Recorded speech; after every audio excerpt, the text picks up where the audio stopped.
Hey guys,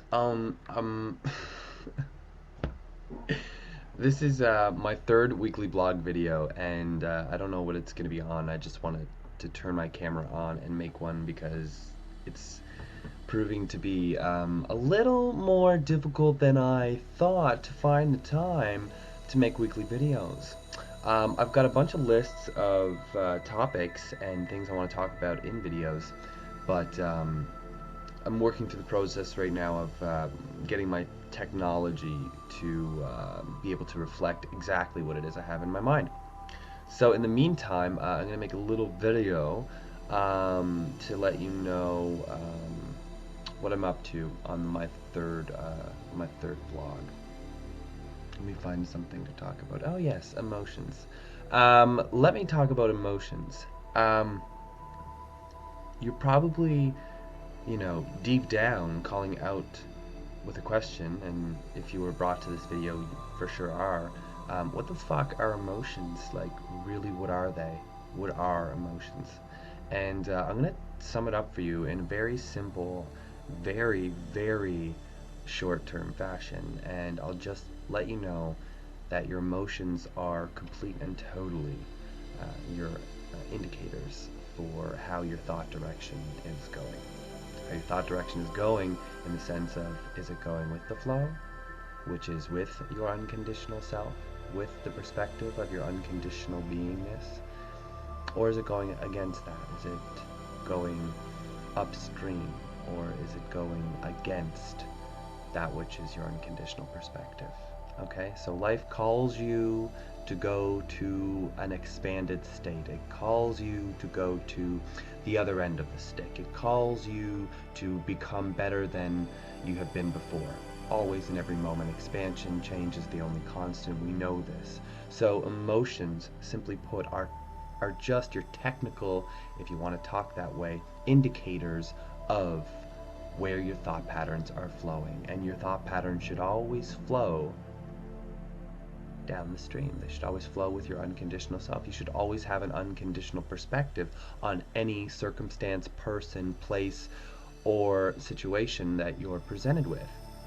If it's not, your work is to find that unconditional place. And sometimes it takes unfocusing from the person, place, or thing, or circumstance that is causing you to have this sort of dichotomized option of choice, of selecting.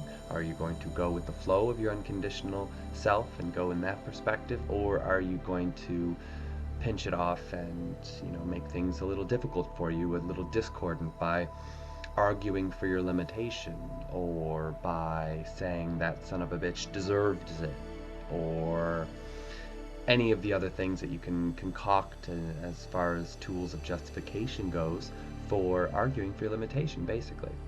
So when you're going in the flow with things, you're using your indicators quite well. They're indicating to you your emotions, or your emotional state of being is indicating to you where you stand in totality of who you are.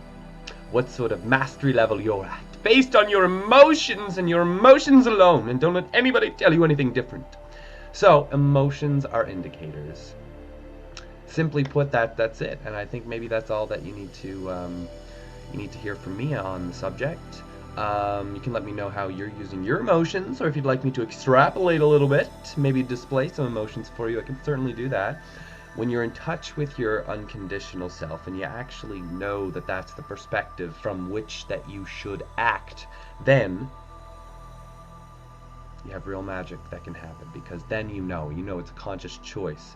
You do the work, you get general if you have to get general, you go broader when you need to go broader, you step back when you need to step back, you stop when you need to stop, and you act when you're inspired to act, you speak when you're inspired to act, based on the thoughts you're thinking, from which you have an indication from your emotions. So your emotions let you know when your flow is on the go, and they also let you know when you're pinching it off. So if a thought feels not so good to think it, to keep it active, why would you keep it active? You want to justify it or argue for your limitation? That's cool. I mean, go ahead. I mean, people argue for the limitation all the time, but it doesn't really get them expanded in the body.